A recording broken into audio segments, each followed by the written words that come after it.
CPIM സംസ്ഥാന committee അംഗവും മുൻ MLAയുമായ A. പ്രദീപ് കുമാർ മുഖ്യമന്ത്രിയുടെ പ്രൈവറ്റ് സെക്രട്ടറിയാകും. നിയമന ഉത്തരവ് ഉടൻ പുറത്തിറങ്ങും. KK രാഗേഷ് CPIM കണ്ണൂർ ജില്ലാ സെക്രട്ടറിയായ ഒഴിവിലാണ് നിയമനം. ഏൽപ്പിച്ച ചുമതല നന്നായി ചെയ്യാൻ ശ്രമിക്കും എന്നാണ് A. പ്രദീപ് കുമാറിന്റെ പ്രതികരണം. റിപ്പോർട്ട് കാണും. ഭരണത്തിന്റെ അവസാന വർഷം മുഖ്യമന്ത്രിയുടെ ഓഫീസിന് ജനകീയ മുഖം നൽകുക എന്ന ലക്ഷ്യത്തോടെയാണ് A. പ്രദീപ് കുമാറിനെ മുഖ്യമന്ത്രിയുടെ പ്രൈവറ്റ് സെക്രട്ടറിയായി നിയമിച്ചിരിക്കുന്നത്. KK രാഗേഷ് കണ്ണൂർ ജില്ലാ സെക്രട്ടറിയായി ഒഴിവിലാണ് A. പ്രദീപ് കുമാറിന്റെ നിയമനം.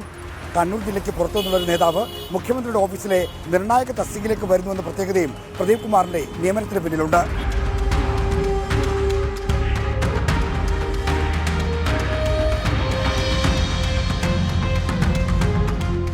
പ്രധാനപ്പെട്ട ചുമതലയാണ്. അത് നല്ല നിലയിൽ ചെയ്യാനുള്ള ശ്രമം നടത്തും.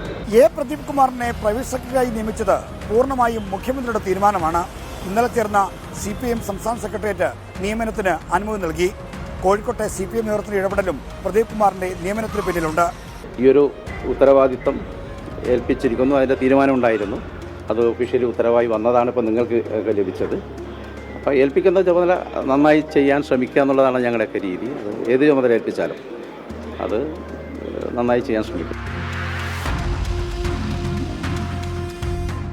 സൗമ്യനും മികച്ച സംഘാടകനുമായി അറിയപ്പെടുന്ന A. പ്രദീപ് കുമാർ ഇതാദ്യമായാണ് ഒരു സർക്കാർ ചുമതലയിൽ നിയോഗിക്കപ്പെടുന്നത്.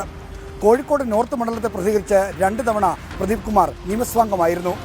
MLA ആയിരിക്കെ ജനകീയ പങ്കാളിത്തത്തോടെ കോഴിക്കോട് മണ്ഡലത്തിലെ വിദ്യാലയങ്ങളുടെ നവീകരണത്തിലടക്കം നടത്തിയ പ്രവർത്തനങ്ങൾ സംസ്ഥാനത്തിനകത്ത് തന്നെ മാതൃകയായി മാറിയിരുന്നു.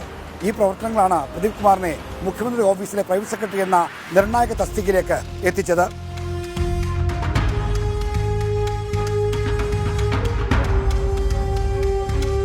കേരളത്തിലെ CPIMൽ വിഭാഗീയത രൂക്ഷമായിരുന്ന നാളുകളിൽ പിണറായി വിജയന്റെ എതിർപക്ഷത്ത് നിലയുറപ്പിച്ച നേതാവായിരുന്നു A. പ്രദീപ് കുമാർ. 2005 മലപ്പുറം സമ്മേളനത്തിൽ ഔദ്യോഗിക പാനലിനെതിരെ VS പക്ഷത്തു നിന്ന് മത്സരിച്ചവരുടെ കൂട്ടത്തിൽ പ്രദീപ് കുമാറും ഉണ്ടായിരുന്നു. വിഭാഗീയതയ്ക്ക് അന്ത്യം കുറിച്ചതോടെ ഇതെല്ലാം പഴങ്കഥയായിരിക്കുന്നു. പ്രദീപ് കുമാറിന്റെ വിശ്വസ്തതയ്ക്കും പ്രതിബദ്ധതയ്ക്കും അംഗീകാരം ലഭിച്ചിരിക്കുന്നു. തിരുവനന്തപുരത്ത് നിന്ന് R. ശ്രീജിത്ത്, 24.